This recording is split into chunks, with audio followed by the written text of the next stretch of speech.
नमस्कार दोस्तों, स्वागत है आप सभी का हमारे YouTube चैनल आओ देखो ऑलमिक्स में। दोस्तों, आज इस वीडियो के माध्यम से हम आप लोगों को बेशरम के पौधे के फूल के फ़ायदों के बारे में बताएंगे। जी हाँ दोस्तों, आप तो जानते ही होंगे कि बेशरम का पौधा कहीं भी जहाँ पानी का जमाव होता है, पानी का जहाँ क्षेत्र होता है वहाँ पे आसानी से पैदा हो जाता है। तो आप सभी लोग लगभग जानते ही होंगे कि बेशरम कैसा दिखता है, क्या होता है, बेशरम का पौधा कहाँ पाया जाता है, सबको पता होगा। तो आप लोग बेशरम के बारे में ज़्यादा पहचान कराने की आप लोगों को ज़रूरत नहीं है। तो आप ऐसे ही पहचान जाओगे, बेशरम को सभी जानते हैं और पूरे भारतवर्ष में पाया जाता है।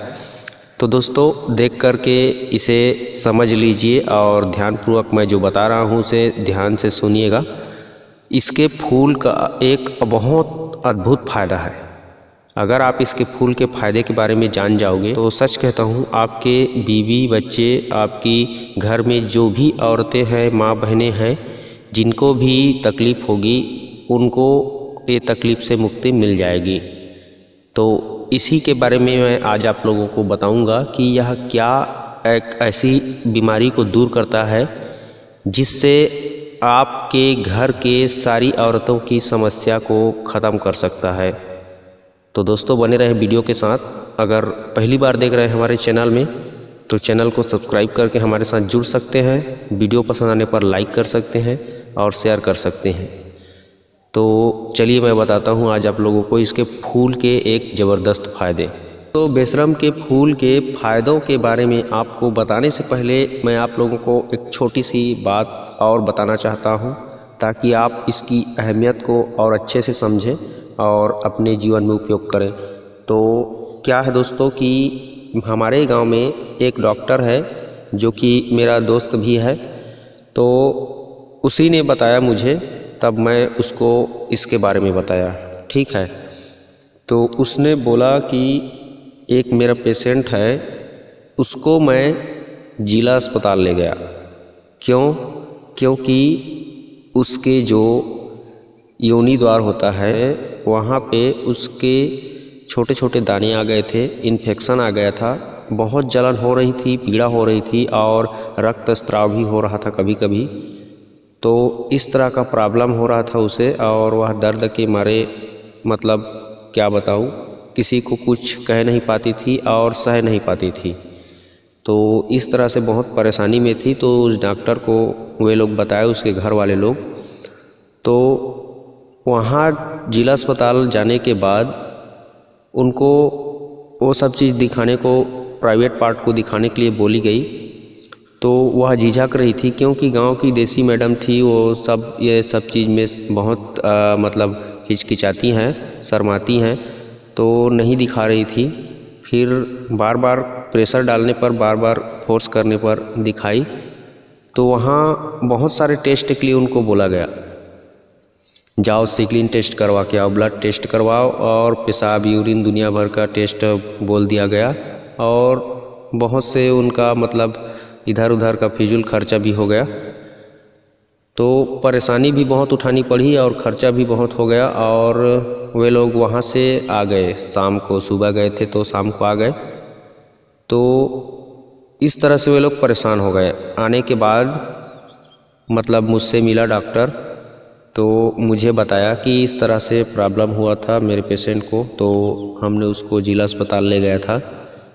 अगर आपके पास कुछ है इसका मतलब कोई नुस्खा, औषधि तो बताओ करके। तो मैं बोला, अरे पागल, जाने से पहले अगर पूछता तेरे को वहाँ जाने ही नहीं देता। क्योंकि हमारे पास ऐसी ऐसी दवा पड़ी है, ऐसी ऐसी नुस्खा पड़ी है कि उसका इलाज फ्री में हो जाता, घर में हो जाता और पैसा फिजूल खर्चा करना ही नहीं पड़ता। सबसे पहले तो तुझे बताना चाहिए था जाने से पहले। तो उसका अभी क्या हुआ करके मैं बोला, तो क्या बताऊँ, बहुत सारे टेस्ट करवा चुके हैं और सबका रिजल्ट भी आ गया, सब नॉर्मल है। लेकिन वो इन्फेक्शन वगैरह तो बहुत कुछ हद तक शांत हुआ है दर्द, लेकिन अभी पूरी तरह से शांत नहीं हुआ है। और इंजेक्शन अभी लगा दिए हैं। तो क्या बोल रही है घर वाले लोग, तो घर वाले लोग बोल रहे हैं कि झाड़ फूँक करवाएंगे, अब तो इस तरह से छोड़ेगा नहीं, ऐसे बोल रहे हैं। तो मैं बोला कि वे लोग अंधविश्वास में और बढ़ते जा रहे हैं, उनको वहीं रुकवा दो, झाड़ फूँक मत करवाओ। मैं एक औषधि बता रहा हूँ, उसको ले जाके उनको दे देना और बता देना इस तरह से करके, मतलब इसको इस तरह से इस्तेमाल करना है करके, तो उसका सब चीज़ ख़त्म हो जाएगा। जो दर्द है और सूजन है, इन्फेक्शन है, सभी ख़त्म हो जाएगा और 3 से 4 दिन में उसको आराम मिल जाएगी परमानेंट। तो इस तरह से उसको बताया कि तू ऐसे कैसे कह सकता है परमानेंट, तो चल रहा ठीक है, तू 3-4 दिन इंतज़ार कर लेना और उसके बाद मेरे को फिर बताना, अगर ठीक नहीं हुआ तो तेरी मेरी दोस्ती ख़त्म। इस तरह से बोल के उसको दे दिया। तो क्या दिया मैं आप लोगों को बता रहा हूँ।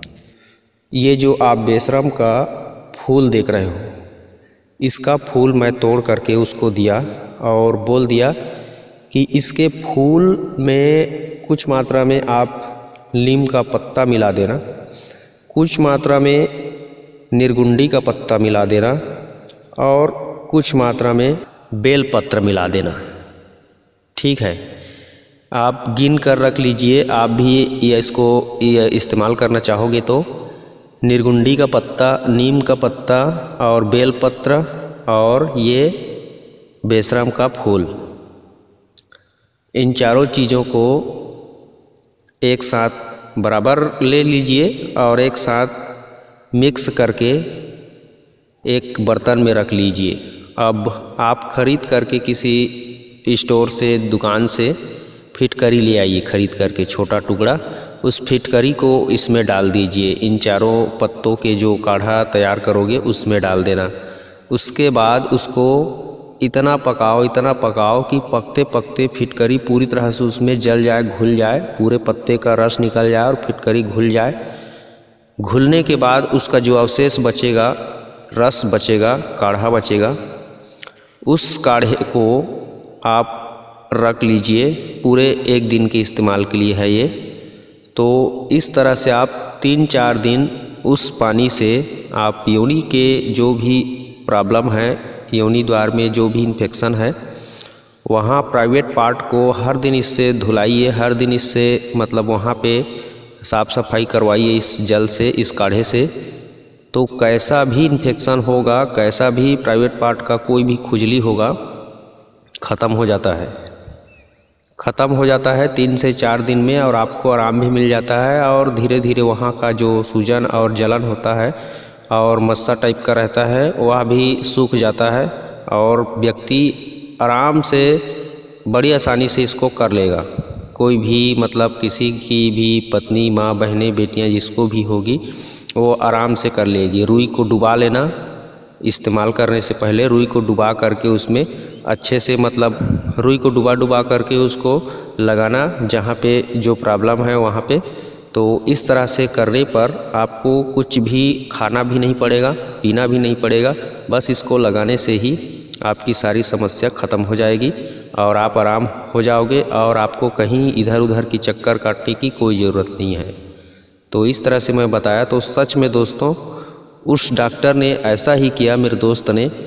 तो उसको मैं बोल रहा हूँ कि 4 से 5 दिन में, लेकिन उसको 2 दिन में ही फ़र्क दिखने लगा। 2 दिन में उसको आराम मिल गया और वह अभी स्वस्थ है, मस्त है।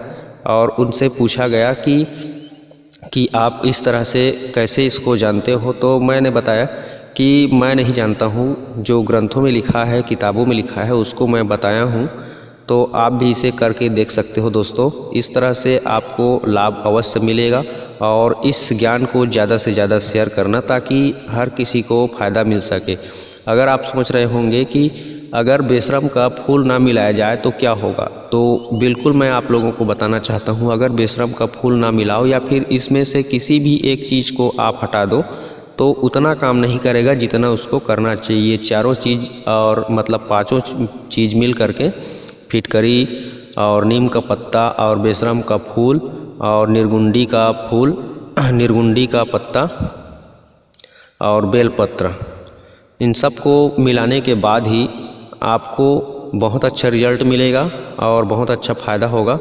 तो दोस्तों ये जानकारी आप लोगों को कैसी लगी? अगर अच्छी लगी है तो प्लीज़ वीडियो को लाइक कीजिए, शेयर कीजिए और अन्य दोस्तों के साथ ज़रूर शेयर कीजिए। तो मिलते हैं किसी और वीडियो में, तब तक के लिए नमस्कार दोस्तों। जय हिंद, जय छत्तीसगढ़।